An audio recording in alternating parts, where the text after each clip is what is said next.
Right Honorable Raila Odinga to also make his brief tribute.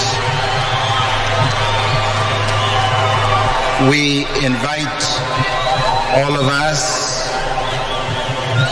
to observe respect to our late president as we invite our leader to say a few words of tributes. Your Excellency, Honorable Raila Odinga.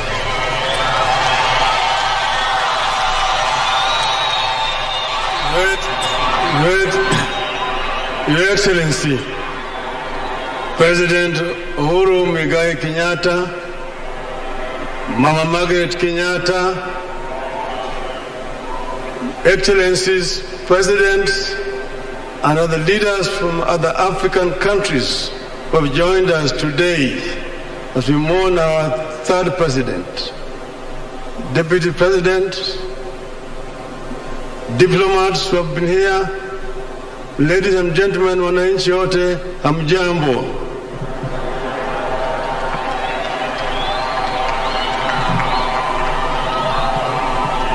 Excellency, I know that many of us will share my plight today.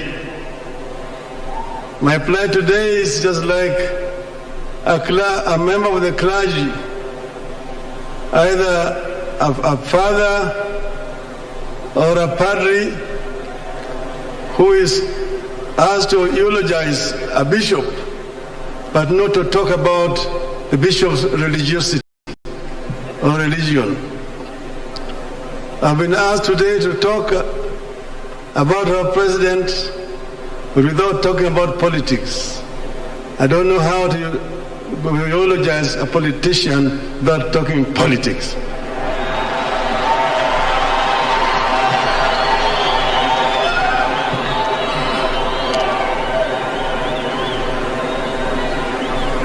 The family of Mwai Kibaki, led by Jimmy, we are all with you as the nation of Kenya at this very, very sad moment when we say farewell to a great Kenyan patriot, Emilio Mwai Kibaki. But then, how did Mwai Kibaki come into where he came into? You know, Mwai Kibaki as a youth, Mwai Kibaki as a student, Mwai Kibaki as an intellectual, Mwai Kibaki as a politician.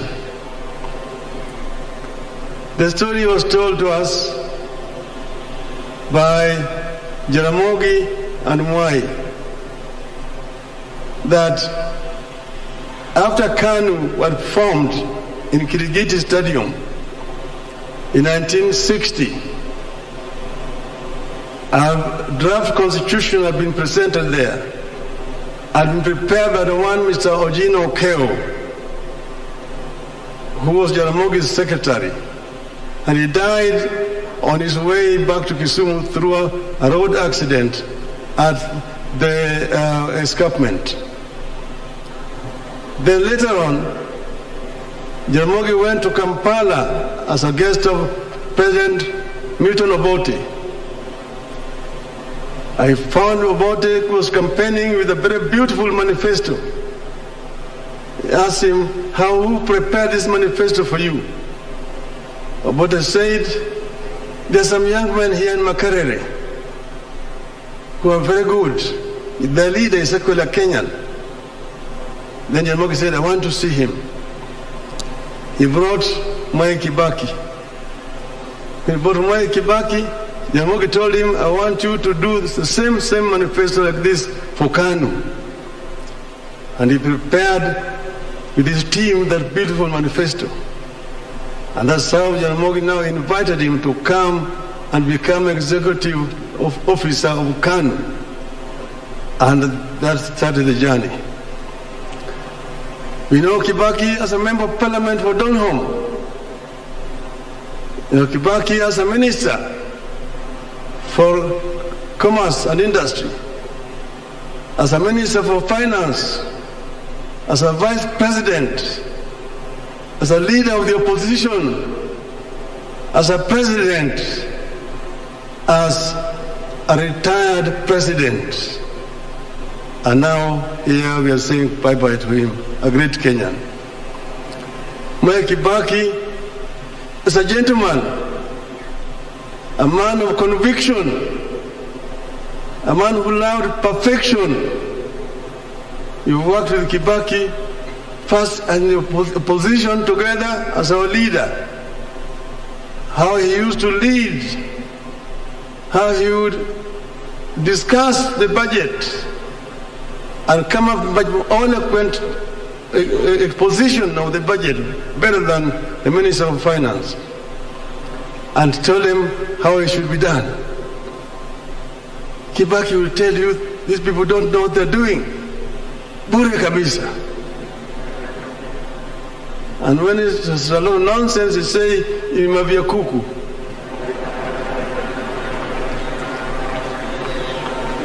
But he was a gentleman by excellence. In the cabinet, we worked together. He would allow a lot of debate in the cabinet. And he also gave the ministers a lot of authority and power to run their ministries. So long as you do not get yourself involved in graft. The biggest enemy of corruption, Mwai Kibaki. And nobody is indispensable when it came to issues of corruption. So we have learned a lot from Mwai Kibaki.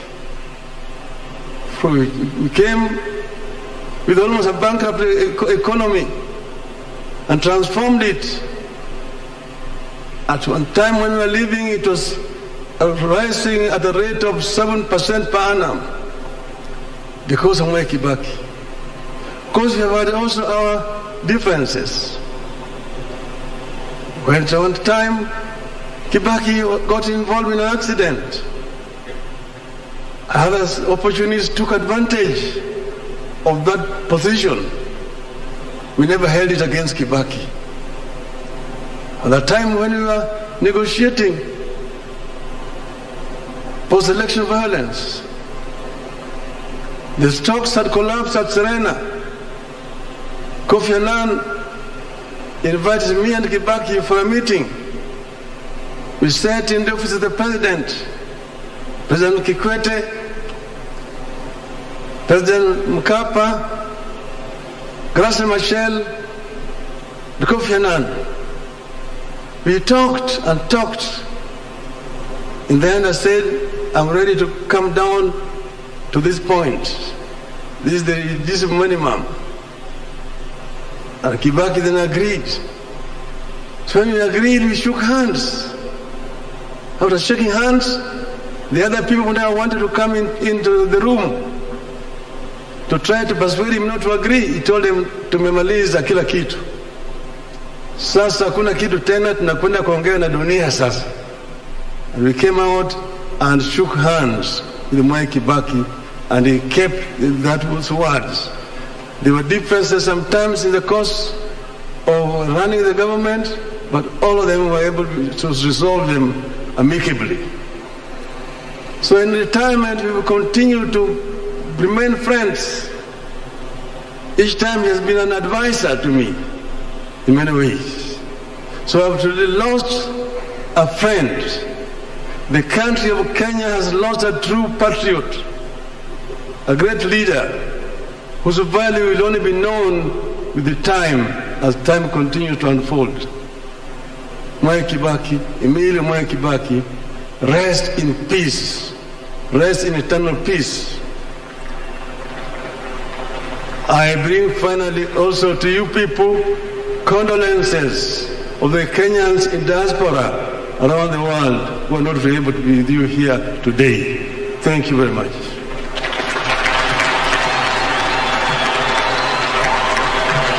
Thank you, Right Honorable Raila Odinga.